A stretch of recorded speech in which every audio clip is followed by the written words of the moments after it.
We are live. Hello, everyone. Welcome to Try It Together. I hope you're all doing great and happy Monday to everyone who's made it today because millions of people have not made it to this day.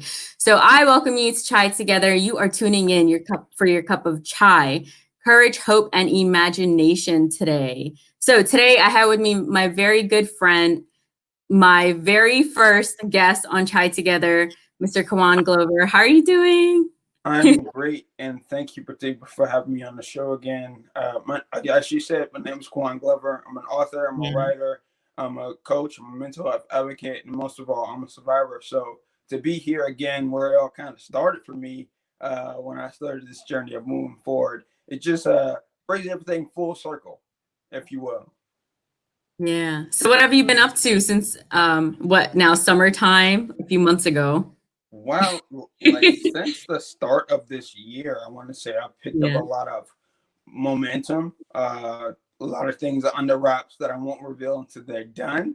But I Okay. am, finding my space in Clubhouse, talking about mental health on a regular basis, talking about my Yeah. book and my story, and finding a way to fit that into the narrative of each conversation. I'm in a number of Mm. different coaching programs. I'm getting some real valuable help. I've made a lot of different connections, people in the publishing industry, people in the TV movie industry, people in Hey. the writing, mental health. I do a lot of work side by side with licensed therapists, like out of the blue. I have a talk every Tuesday now with a licensed social worker, and it's just Wow. a lot of things have started to fall into place, and I'm finally starting to do my own reading and research on the science behind stroke and mental health, like the neurology and things like that. So it's adding another perspective that's going to be a benefit to me. So those are some of the things. If you want something more specific, uh, I've outlined my second book, and Yeah. I'm reading. I set goals for myself this month. So 31 days of cold showers and a book a week at least for this month of January. Do you find the cold showers to be a self-love, self-care thing as well? Like to better your health overall? There are definitely health benefits when, like, Yeah. when you talk about the skin and what it can do for your alertness, what it can actually, it gives you better sleep because Yes. that cooling effect, and you're warmer when you come out of the shower. But Yeah. also for me, it's reinforcing discipline. Just to Yeah. commit Mm. myself to 31 days. I like to call it 31 days of suck because cold showers suck and I don't like them. But the fact that I keep going and doing Yeah. them and getting that reward of completion afterwards, I think it's really beneficial my mental state. Yeah, I did that too. I just took a shower, but it wasn't, freezing cold. But after it's really mental and psychological overall because it can start to feel warm to you, like once you get used to it. So what day are you on now for the cold shower? I just did 18. So yeah, today's the 18th. I started on January Yeah. 1st, so 18. So how are you feeling now? Like, was it hard first? Now it's easier, or? I think at first I was very extreme with it, so I would turn the water as cold as possible and just jump right in and Mm. scream at the top of my lungs. Now it's more of a gradual process where I get in where the shower's cool, and then I wash up, Yeah. and then I turn it down slowly to the point where it's freezing before so I spin around a couple of times and then I get out. So it's a better way, not such a shock because I usually Mm. do it before bed or after workout. But I feel like I'm really dedicated to this. Like I'll notice, oh crap, I didn't take my cold shower today, and I haven't missed a day Aw. yet.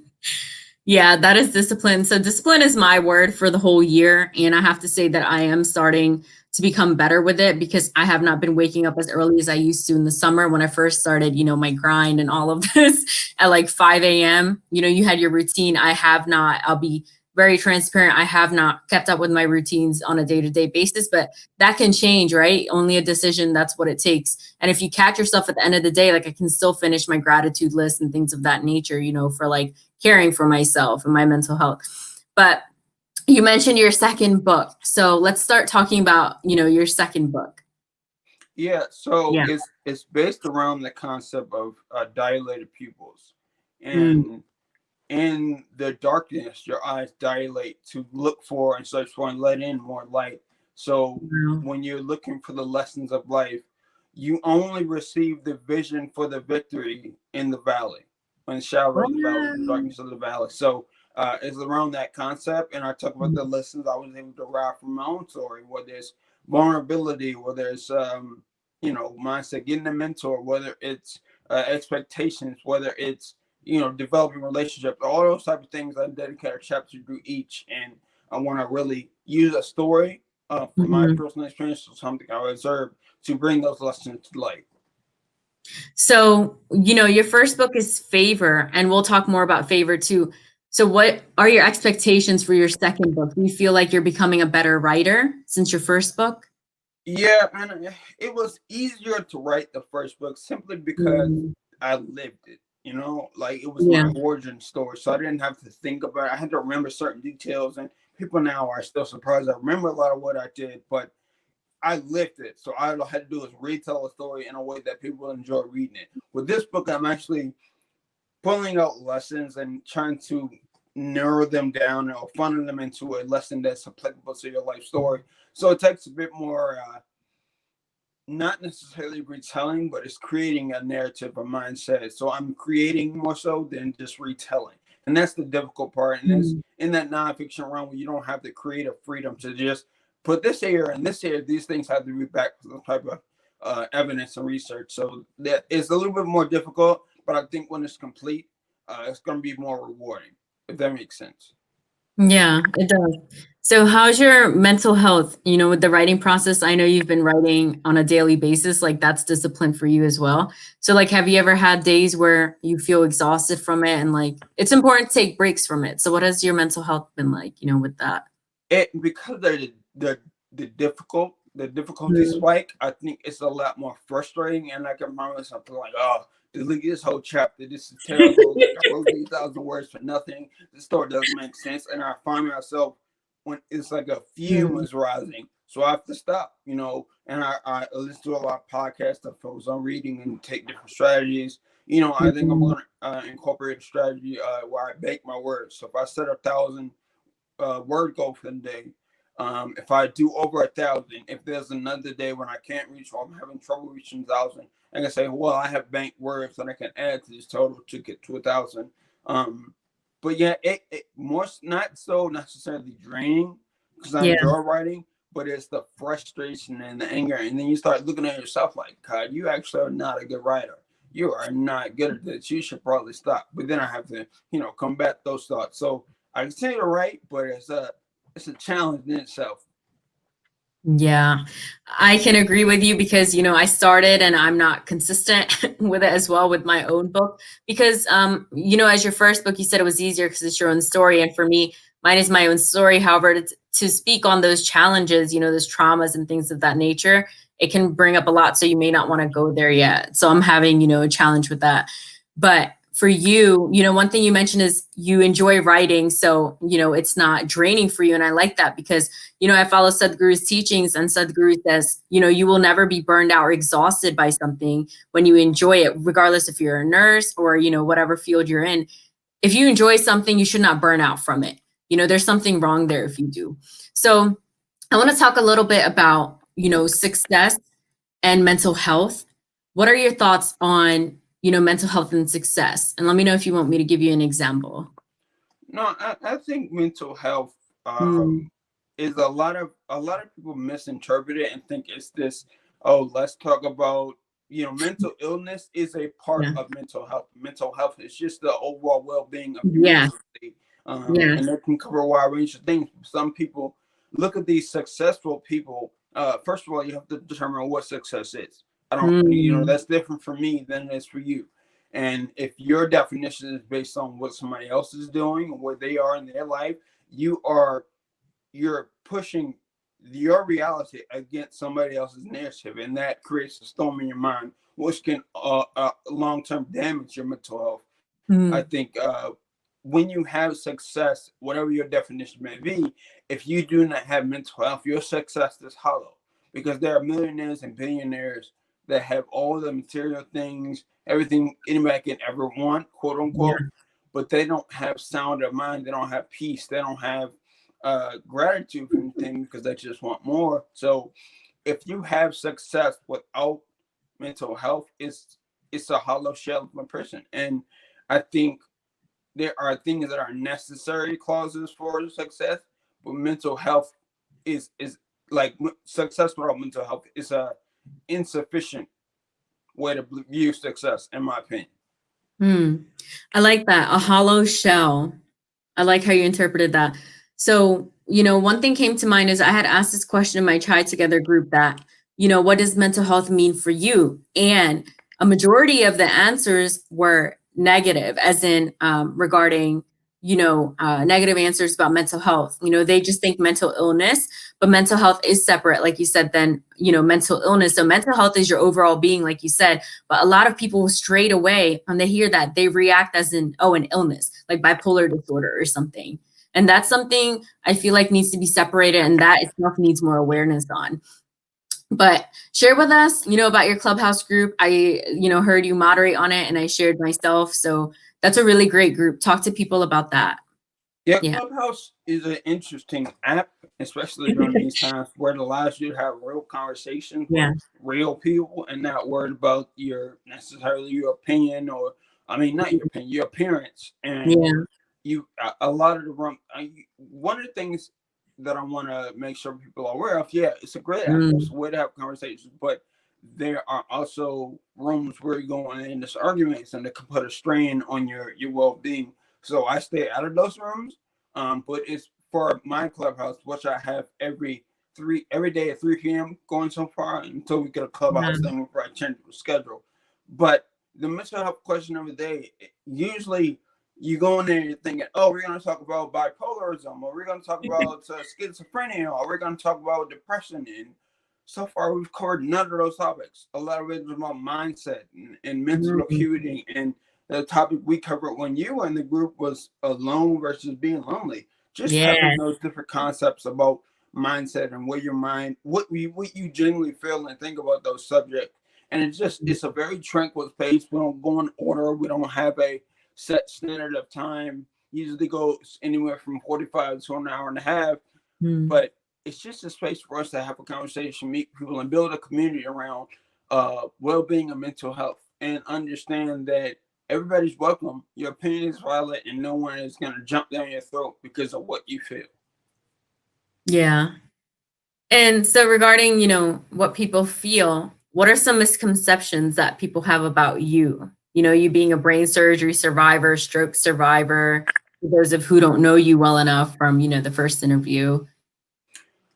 I think one of the things that I've noticed are the people Mm. that do know me think everything is okay. Like once I get up and Yeah. start walking around and start doing my business, I'm fine. But every Mm. day is a battle. You know what I'm saying? I have to get up and walk and think about things, and the trauma is still there, living in my body, and like I'm not 100% recovered. And I think that's a misconception that I see in a lot of people that do know me. So I'm often, because I think they think, well, I know they think I'm okay. I feel like when I was around them during before COVID, I would get a lot of feeling of insecurities. I Mm. don't really concern myself with the opinions of people that don't know me because they Mhm. don't know me. So, and that would be like me trying to judge uh your cousin twice removed. Like I don't know that person, so me trying to say, hey, that I don't know them. But the misconception is often I find in people that do know me that I'm still human and I'm not always in a positive, upbeat mood. I'm not always inspiring people. I'm a regular person trying to like make it in the world with my story. So, that's the misconception I see. Yes. So this question is actually inspired by Jay Reese's podcast, Bite the Bullet. And he asked me this question prior to the interview. And what he believes about me personally is that a lot of people think that, my life is perfect, because of my smile, like nothing's ever happened to me. And when people hear my story, they're like, wow, you've been through all that. And a lot of people think that it was years ago, but it's freshly last year, as you know, when I started this channel. And it's interesting, and I was sharing with you prior to this interview personally that, yesterday I had a big challenging day where a lot of emotional trauma came up again. And you know how like Les Brown says, you may be done with your past, but your past is not done with you. And those things will come up again and again. And trauma is not something that you can, you know, overcome it. Yes, we're resilient. Yes, you know, and we're consistent, we're disciplined, all these things, great.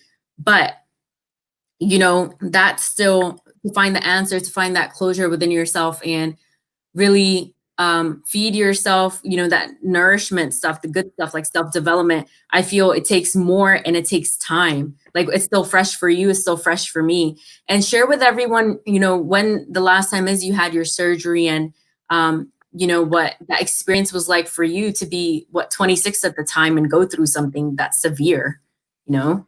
I think I was 24 during my last surgery, and that was in Mm, 2017, October yeah, 12th. And yeah. I expected it to be like the first, maybe the second surgery where I went through the surgery, I had to recover in Mm, the hospital, I'm gonna get up and kind of walk away from it. But that last one was not that at all. Like I spent a month, almost a month in the hospital after surgery. I spent mhm. like 2 weeks in and out of the ICU. I got getting infections. I was hallucinating. Like it was a very traumatic, out of body type of experience. Yeah. And at that age, I never experienced anything like that. So, and I viscerally remember and feel all the sensation. I hear all the voices. I remember the doctor coming in and quizzing me, and I couldn't come up with any answers. And but the topic we talked about yesterday on Clubhouse is adversity Mm, and how it shaped mm, me. So now when I'm in adverse or traumatic or triggering mm. situations, I'm not as easily rattled. I'm not as easily shaken up. I know how to remain calm and assess the situation in a, from a standpoint where I can address it in a proper fashion. So that hospital experience, while traumatic and raw, unpleasant, it was a gift, and I use the strength of that gift every day in my life. Wow. Share with us some of the things that you do, some tools that you use, you know, to keep yourself in that positive and upbeat mood. Is there like specific routine that you have that you do every day? One thing I just recently, like yesterday, like this morning, started doing this. I'm reading a book called My Stroke of Insight by Yeah. Dr. Jill Taylor. And one of the things she said about stroke patients and their recovery is that they begin to plateau because they aren't acknowledging the baby steps and progress they're making, and others stop Mm, acknowledging that. So when other people's like, you know, just treat you as normal and think you're all okay, and then you're mm, like, oh well, I guess I'm fine. So you stop acknowledging the process. And now I write down those little accomplishments. Hey, I did this today. Hey, I opened this plastic bag today. Hey, I used scissors today. That's something I incorporate. When I get up in the morning, first thing I say is, I'm grateful to be alive. I say my yeah. prayers. I read for an hour or two, and in those first 1 to 2 hours a day, I used to get up before everyone else. I'm not bothered by the outside world. I'm absorbing Mm, information from the books I read, maybe some motivational videos I watch. But other than that, I'm to myself and just being with who I am and reveling in that peace of mind I've developed before I go out and let the world bombard me with endless amounts of stimulation. yeah. So you're big on gratitude then, right? Absolutely. Share with us. This is something that came to mind regarding, I believe, what your Nana said regarding favor. You know, tell Yeah, everyone about that. yeah. So I can't remember when she said it, but like I guess it was after. So I had a medical there at $1.2 billion, and Mm, after that was settled, she always said, you know, that's just favor. That's your favor. And I was like, well, okay, but I don't know what that means. And she was like, it's really hard to put into words, but she said it's the covering God has placed on you. And she said, favor ain't fair. It's just favor. And I was just kind of like, mm. okay. At the time she said it, I was just confused about it. But then Wow. I was covered by favor to being able to live through my journey, all the suicidal ideations, all the substance abuse, all the depression, all the surgeries, all the strokes, and I was favored enough to write the book, so I had no other choice but to name it Favor and continue that storyline. So, um, favor really ain't fair. It's just favor, Show everyone the book. Show everyone favor. but it's here. Yeah. We can Tell see them that. about it regarding the songs. Yeah. Oh, so in the book Favor, I'm a big music guy. So Mm. each chapter is that a different song is attached to each chapter. So I think I number have it too. Friends support friends. absolutely. And I think I like chapter 12 is sung by Juice WRLD about drug addiction or something like that. And chapter 1 is an Asher Roth song about college. So Yeah. I incorporate a lot of creative elements into the book. And I just think that gives it my flair. Like I wrote it, Mm. I want that to be my addition to the literary space that I add music. And I wrote the book essentially like a straight autobiography at first, but then my editor was like, no. And then I switched it up, and then I wrote it like if I was writing a movie or writing a script to a YouTube video. I started with the hook, and then I wrote straight through. So, Favor is now available on Amazon, paperback ebook format. If you Yeah. have Kindle Unlimited, it's available there as well. I just want And to show everyone how you start your chapters. Which way is that? Am I showing you right? yeah, there it Yeah, is. like you see how it has like the song title there. Yeah. So that's how like the chapters start off. Wow.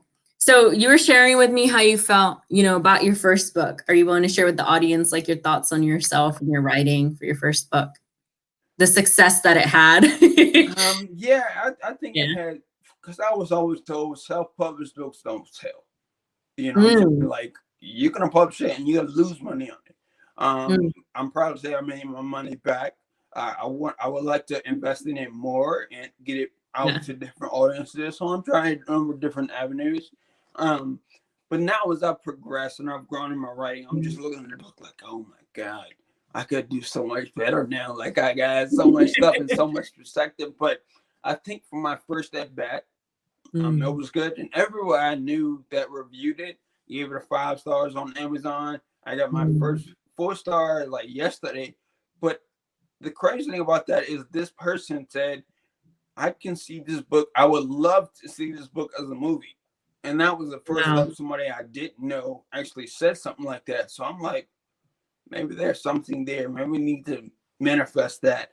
Yeah. So I'm gonna keep working that angle. But I haven't opened it up to read it again because Yeah. when I was writing it, I read it like 10 times back and forth, back and forth. But I think it's my first foray into writing into the Mm. literary space. I think I did a pretty damn good job. I think so too. And I'll be very transparent. I have yet to read the full book, but I will be reading it now that I'm graduated. I have more time. So, share with us your thoughts on regarding therapy, self help versus professional help. Did you have, therapy right after your surgeries? Yeah, I had like when I was in rehab, Mm, there was a therapist there, yeah. and I think a lot of people want to write off self help is very gimmicky, and I don't Mm, trust the therapist, and getting the right therapist is not something that just happens. Like you gotta no. try and find the one that fits you. Like if Yeah. you have a unpleasant experience with one therapist, don't write off all therapy.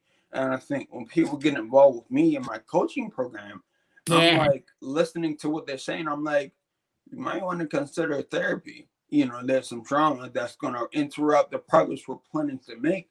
So I think Yeah. it's integral. And then there's the religious overtones where I don't believe in therapy because I have, what I believe in. I'm like, well, that that being created therapy and therapist. So what are you saying? Like that reminds me of the analogy when uh the guy was drowning. He kept saying, "Jesus will save me," and then two boats Mm, came by. He got to heaven, and Jesus was like, "Why didn't you?" He was like, he asked Jesus, "Why didn't you save me?" And he was like, "I sent you two boats." the boats.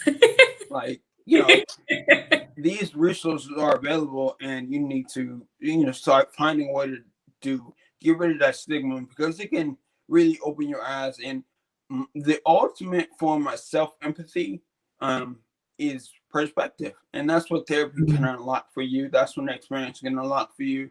Self help can unlock that for you as well, just in a mm, different way. So I believe all those forms, self care, all those forms of investing in you as a being are valid, and you should try them all and see what works for you. Mm-hmm.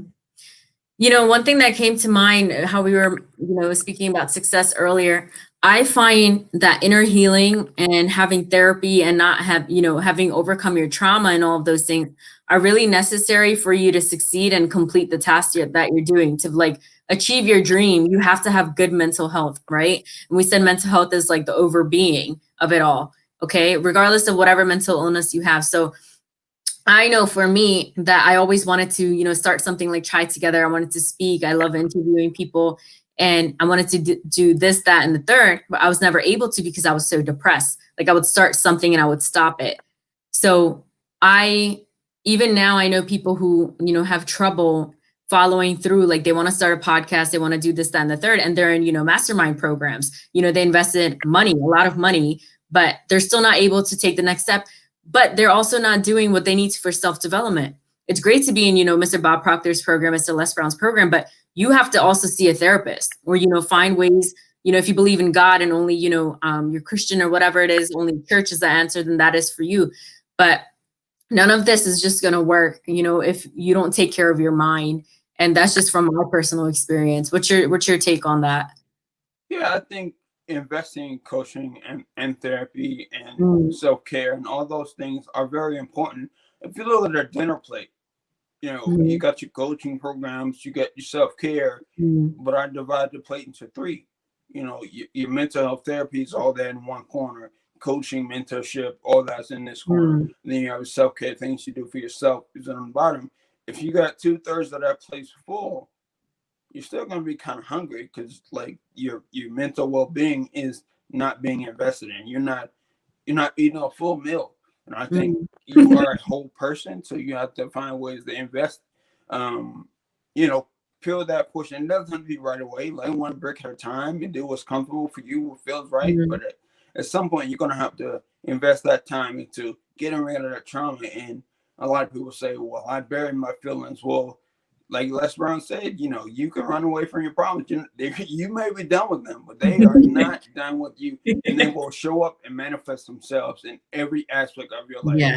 and you aren't even realize it. In relationships and business partnerships, in your faith-based community, you name it, it'll show up there. So I think it's important to invest and really fulfill yourself from all those three angles. Yes. And he also says what you do in your private life shows up in your public life. So Jason Goss, hey Jason, and Brissa are on here. Brissa, if you know her, she's also a stroke survivor. And Jason said, you can't help anyone unless you help yourself first. And that is so true. You I can't pour yeah. into someone else's cup if your cup is empty. Yeah. It doesn't work. I mean, there's nothing for you to empty that cup into. So, Yeah. yeah, I think you need to invest in yourself so the right way you're able to be a blessing and important to others. So I agree with you, Jason. Hey, Jason. Yeah. So, I want to go back to the question of the day, for mental health on Clubhouse when I was on alone versus loneliness. Share your thoughts about those two words. I think when it comes to words, it's all about the Mhm. meaning we give them. So, Yeah. like, if I called a cell phone and we agreed that the name of my cell phone was a table, it will be a table. But when I think about loneliness versus being alone, the stigmas, you can't help but acknowledge them. Like, loneliness connotes some type of misery, some type of I can't do anything, I'm pitiful, like a Mm, dark corner and you're crying alone. Those images come to mind. When you think alone, I feel a sense of solitude, a sense mm, of strength, a sense of choice. And the difference between those two really is the decision. Like you have autonomy over being alone. mm, Loneliness is not by choice. It's just something that, you're lonely because you're weird or you don't fit in with your friends or you don't fit in with society. So you're yeah. lonely. But I think alone is something you do, it's a choice. Loneliness is something you feel. Mm. I like that. Alone is a choice, and I like to be alone a lot. But I can honestly say that I don't allow it to be where to get to loneliness, and we discuss more on that on the Clubhouse call. So now I want to go back to, the suicide ideations. I know you personally told me, as a friend that you had it a month ago now, right? About some time ago. Yeah, and it's just like we've been talking about. It does creep into when you're Mm, most vulnerable, and I don't mean vulnerable like sharing your feelings or asking for help. I mean like vulnerable as in exposed. And mm, when you're not paying attention to monitoring your mental state, if you're not feeding your mental health, those mm, things like creeping, like, oh, I see a crack in this armor. Let me just seep in there and infect mhm, his mind. And if you've ever seen the show Big Mouth, they have the depression cat, and it's a mm, slow and steady coaxing of how you should really feel. Like, uh, you don't really want to do that today. mhm, I mean, you could, but this bad. I mean, it's so warm. And then those negative thoughts start to get louder and louder and louder. And then, for me, it's always been an extreme form of escapism where I can see myself not existing in, hoping that would just happen to me. But mm, as long as I stay, you know, with a task or a target to hit, um, a goal to achieve, and I stay driven and determined and disciplined, those thoughts really don't have a chance. But it's not to say they will never come back in, or I can't act like they never were there. They led me to an attempt and contemplation, seriously, of ending my own life. So it's always good to seek out help, to have a conversation. And it's what I found was my problem is that I often felt like I'm a burden. Like if I mm. call somebody and talk about this, it's going to bring them down. It's going to ruin their day. But so what? Even if that's the case, at least you're talking to somebody, so maybe they can reach out to somebody that can give you some better help. And if they feel a certain way about it, they're not who you talk to, so you talk to someone else and get the help you need because you're here for a reason. I think we'd like to see you stay. I'd like to see you stay. But do you feel you're a burden because of everything you've overcome? Do you feel like you've given your family like a lot of burden already? Is that what makes you feel that way?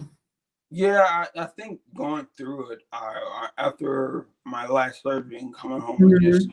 not really being able to do as much as I used to, like after at 24, 25, it's like, Yeah. man, I can barely Mhm. walk, and like, should be people have to take care of me, and I can't be independent, and I have avoidant attachment style, so I sought my independence. Mhm. That was like my strength, and when I was taken away from me, I had difficulty asking for help, and I just felt like I was in the way. But I no longer feel like that, and I'm getting better at asking for help. It is Yeah. a struggle that I have on and off, but you know those thoughts come and go. But being who I am, stay forever. Share with the audience one of a few, if not one, of the things that, are visible to someone who, is going to commit suicide. What are some signs? Yeah. So I never really did the scientific study of it, but I know Mm, for me, yeah. it's just kind of like isolating yourself, slowly but surely isolating yourself. You start saying, "Oh, I'm at peace," and you're Mm, like, "At peace? What are you talking about? We just came from party. I just feel so at peace." And they start giving you things that they used to hold dear, and I'm like, "Yo, you've had that chain on for like 12 years. Why are you giving that to me?" And they mm, start to like, just the cadence of their speech is kind of like, yeah, just kind of whatever. And you can kind of, and when you pay attention to their body language, it's similar to depression in that they've kind of just given up. Like yeah. there's nothing, and they start saying things. There's nothing really. Everything's pointless. Like I caught somebody, one of my friends on Twitter, who just like Mm, something like that, in which nothing makes sense anymore. All this is pointless, and I'm like, yo, mm, what are you talking about? He was like, yeah, man, that shit's difficult out here. And he just started explaining to me. And I talked to him and I still checking him on yeah. every couple of days just to make sure he's all right. And people like when you reach out to somebody that's talking about or thinking about or contemplating suicide, Mm, when you reach out to them and they kind of shut you down, if you just like, all right, whatever, he doesn't want to talk, and you giving up on them. And like they put up that barrier not to offend you. It's just they want to keep it to themselves and not ready to talk about it. But you just gotta weather the storm. And if you really care about the person, you'll fight the good fight, and you'll save a lot of lives doing that. You know, that's something new you shared that, you know, if someone that is suicidal and you're reaching out to them and they say, you know, they don't want to talk and you just give up and not talk, not even prod them to, you know, oh, how are you doing? Or talk about something else, you know, not even their health. But that is something so big that you said, because I'm sure a lot of people do, because they're like, why would I talk if someone doesn't want to talk to me? And they make it about themselves rather than the other person, to consider that what kind of space that person is in. And I believe when you're suicidal, that you've already, actually, when you attempt suicide, that you've already crossed over, you know, like Sadhguru, like in his teachings, he says, you know, the person has, when it comes to, you know, your psyche, they've already crossed over. And that's what led them to do that, because they're not even in the normal realm, like how everyone else is living. They're in another place, another space. I don't also know the scientific things behind that. Anyway, um, yeah, this was great. It was great having you again. And share with us when you plan to, you know, publish your second book. Do you know yet? No, I don't know yet. It's probably be running for the rest of this year. Just, really trying to Yeah. get it together. And I'm also going back and doing a lot of marketing for my first book. So I'm Yeah. gonna let that build up and start getting on speaking platforms and stuff. But all the while, I'll be going back and tinkering with the book. I may not work on it as much because I want to get my story out there and create a platform for myself. But the second book, I think, is going to be a little bit better, and it's going to allow a lot of opportunities for avenues to open up for me to speak on. Right now, my big push is victory. My big push is Yeah. patience, perseverance, and perspective, and just being who I'm meant to be. Authenticity, genuineness, humility, happiness, joy, gratitude, all those things. I always say vulnerability is my superpower, empathy is my weapon of choice, my story is my fuel source, and gratitude is my Mm. foundation. So Wow. I'll say to your audience, the darkest night comes before the brightest morning, and your morning is coming. Hey, it's coming. That's awesome. Thank you so much for being here. Let everyone know where they can find you and find the book and your website and coaching. Yeah, so if you go on social media and type my name, Kawan Glover, I'm sure I'll pop up. I'm On everywhere Google. else. I'm on TikTok, I'm on Instagram, I'm on Facebook, I'm on Twitter. Everything. I'm not on Reddit yet, but I'm everywhere. You can find me on YouTube as well. And you can get the book on Amazon.com. Look for my name is probably easier because the title is kind of long. Kawan Glover. Search my other name, my book should pop up. As far as coaching, you can email me at overcomeadversitytoday@gmail.com. Again, that's overcomeadversitytoday@gmail.com. Also, I have a calendar link to set up a consultation, and landing page is coming soon, and that'll be an easy way for you to schedule coaching and get the book and contact me and just figure out what I can do to add value to your life. So look Yeah. forward to all those things, and you know, keep following Jar together. Fatima has created a wonderful community. She's Aw, curating a wonderful audience, and she's really inspiring people to find strength in makes me shake. themselves. Yeah.